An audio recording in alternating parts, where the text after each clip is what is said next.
My wife don't know I got her towel.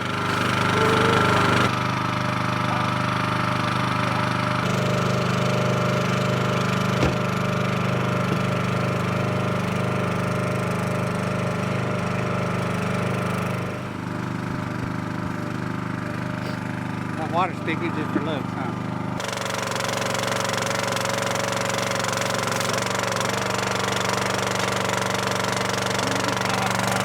It's from a forklift hydraulic wheel motor. Oh, okay.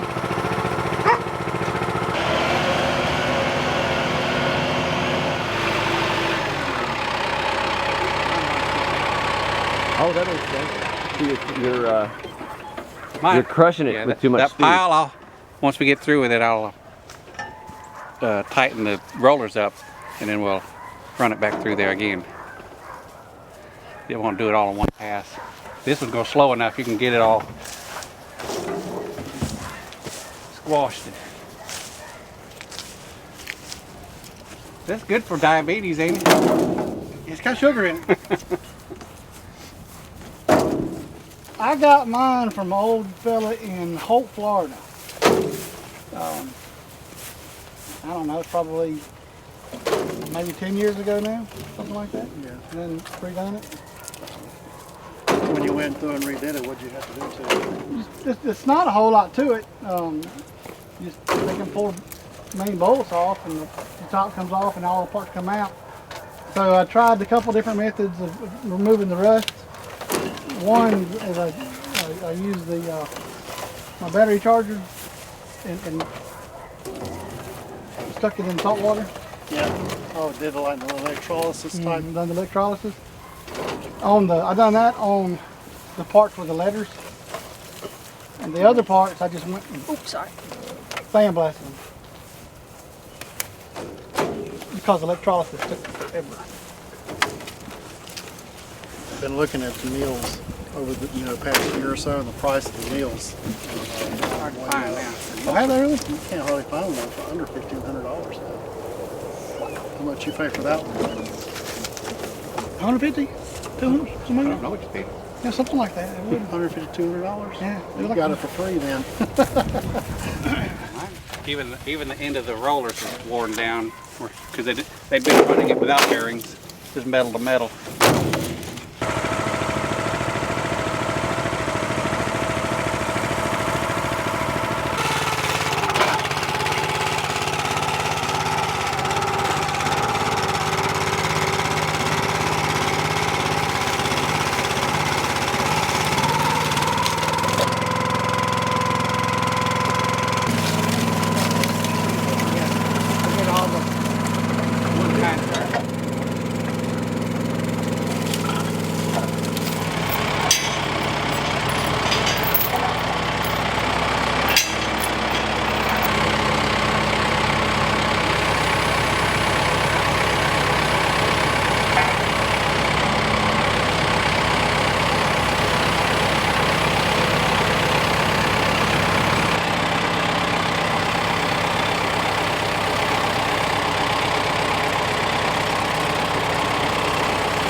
You know, when you cook peas, everything kind of boils up the top and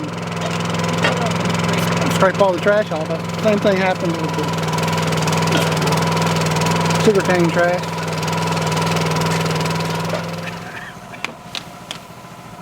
The more you skim it, the cleaner it will be.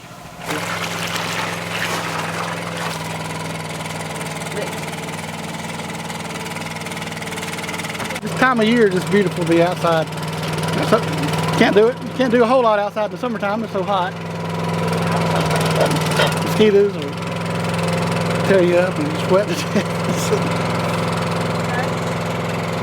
It doesn't get better than this. Not down here.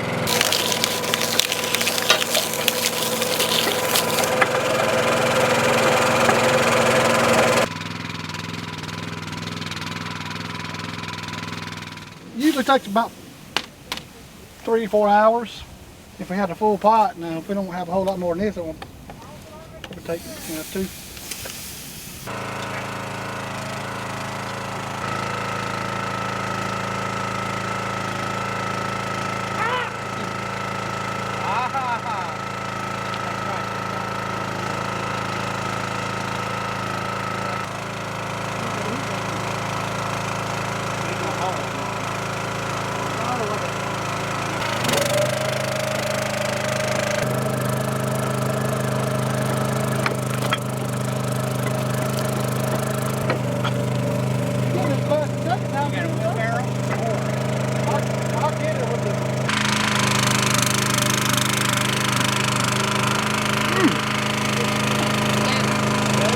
That's last year's syrup. Man, that's good. But I don't know.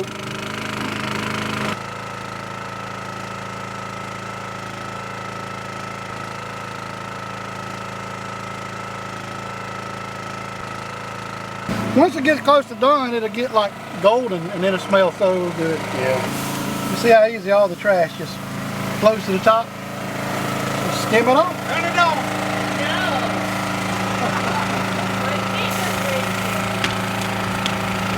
The guy at church, I wasn't expecting this type of setup. I was expecting something much more simple. And he come out here and he said, when I saw what he was doing, because he was taking his time, it took him a year to build it.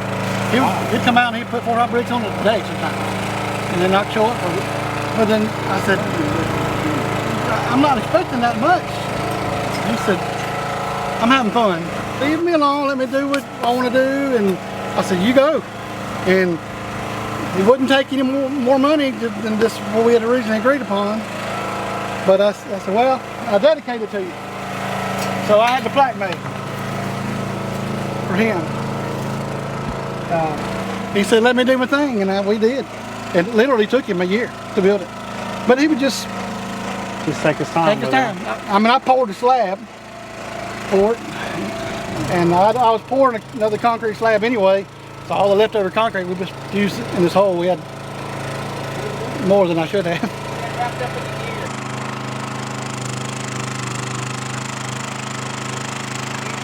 What we have here is a syrup kettle. The kettle actually predated the evaporator pan. Okay, that was what was used first. And it's a batch processor. Basically, you put your juice in and you heat it up and you evaporate in one big batch. And when that batch is over, you have to take it off and remove the syrup. Now the evaporator pan was made for people who was trying to make more syrup and to sell it, because it's a lot more efficient. It's a continuously run process where you just keep feeding in one end and taking out the other. With your kettle, it's a batch, and then you can just let it roll? Yeah, you just let it cook just like this, and of course we skim off the skimmings, but once it gets to the temperature we want, then we'll just pull it off and set it to the side, and it was pan it into jars, and we're done.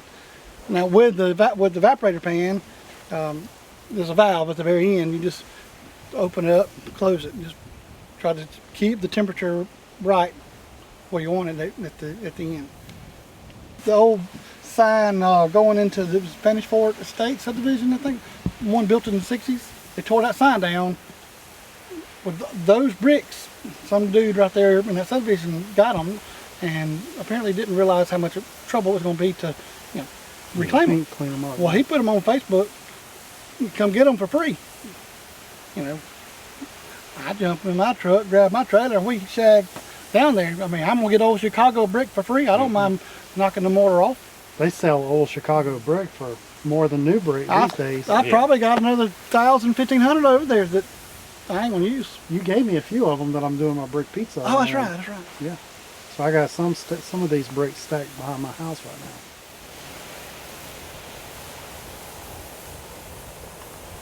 .228 whenever you hit your point. Right? Somewhere right around 2, but it'll hit 218 and it'll stay there. You're like, it ain't never gonna leave 218. It's kind of like, how when you're smoking meat, it hits that stall. Yeah. Syrup does that too. But once it finally breaks through that stall, you better be watching. But you'll see it, because this will boil up. The bubbles is gonna get real big. and it'll swell up and it'll probably come over top of the pan. Wow.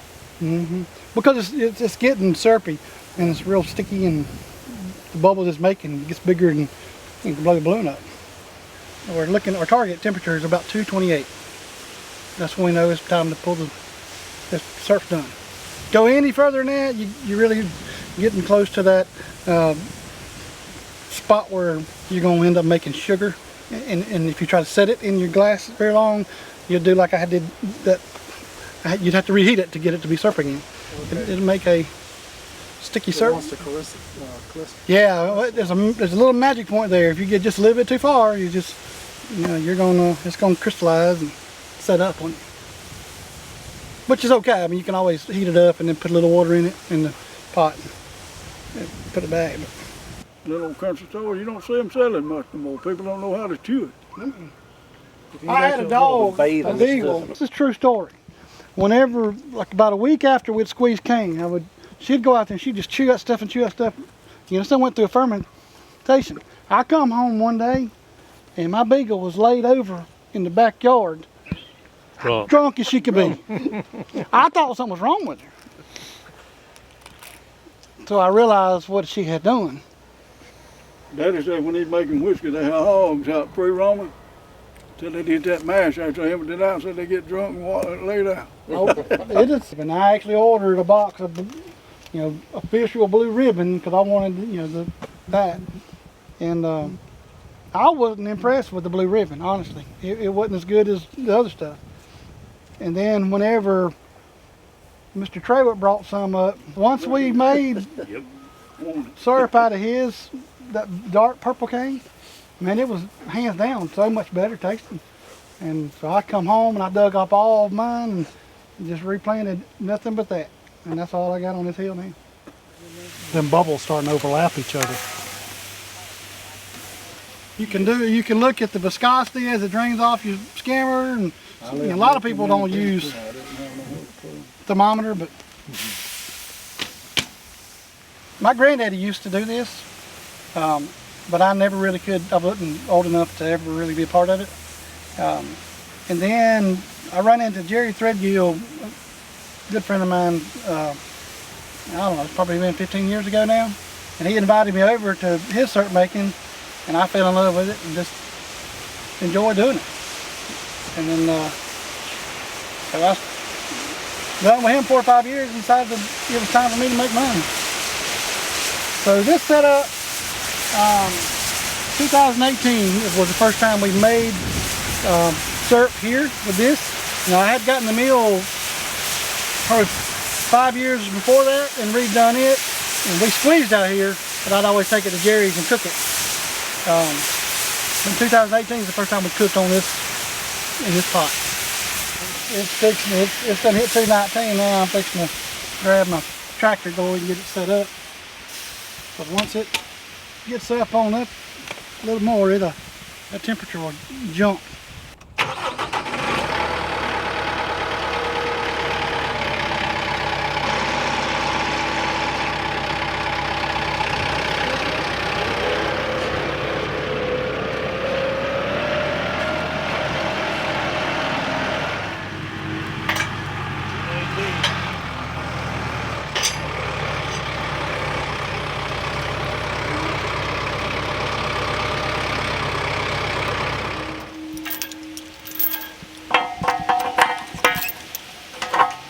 Beautiful time of year.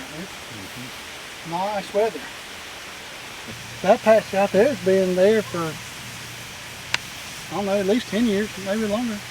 Wow, and it's still running, the cane's still sweet. Because people will tell you, oh, third year cane is not sweet anymore. No. I put chicken manure on mine and it loved it. But it likes that nitrogen. It does. Just put it on there early, in the year. And it hit again about mid-year. I've had people tell me, oh, it makes your syrup taste salty. No, it does not. At least that hadn't been my experience, put that way. Yeah. If you get a real rainy year, like my muscadines was always loaded, but if you had like a real rainy year, especially first part, you wouldn't get a muscadine one. Yeah. So we're currently 226. 228 is the mark. Yes, sir. I'm waiting on that last rise. You know, a lot of things is lost that people used to do. Y'all stand back in case we have an accident.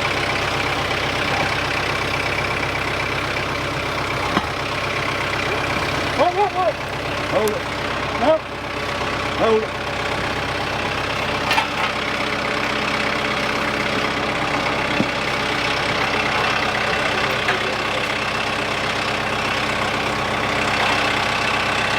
Pull that front.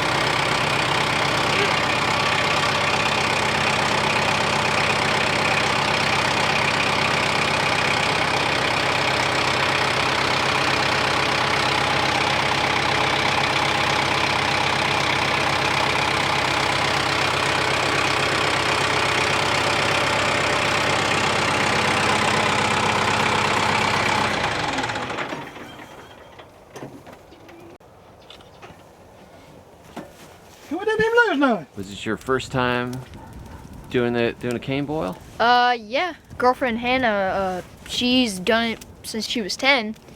And so she invited me to it, and I thought it was pretty cool. I mean, been here for a while, got up early, that was the thing, but yeah, it was pretty fun just to get to do something different, so.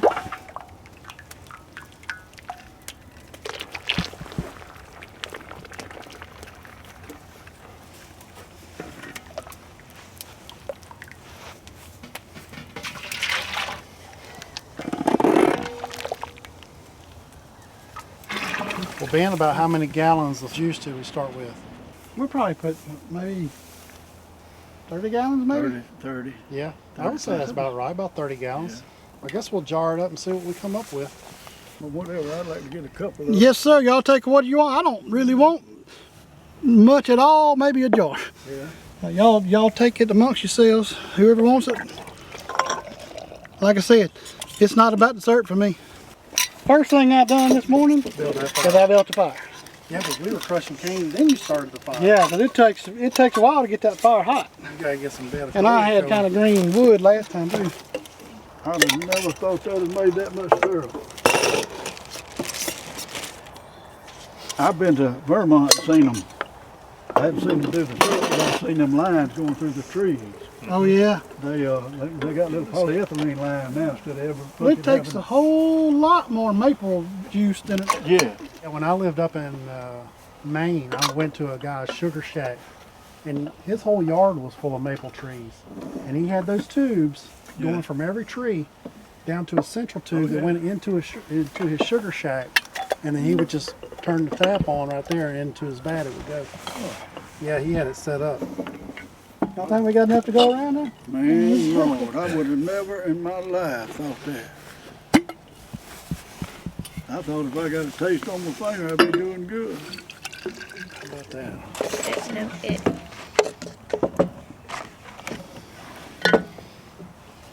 Oh yeah. 1, 2, 3, 4, 5, 6, 7, Yeah. 8, 9, 10, 11 quart Another fellow jars. wanted to use it. I'll ask him. And if he's, 2, 4, 6, go up there 8, to see it. 10, Let him 12 strip out a few. pint He's got a little jars. bit to strip. It's just all about coming out, having Man, fun. That's all it is Yes, sir. for me.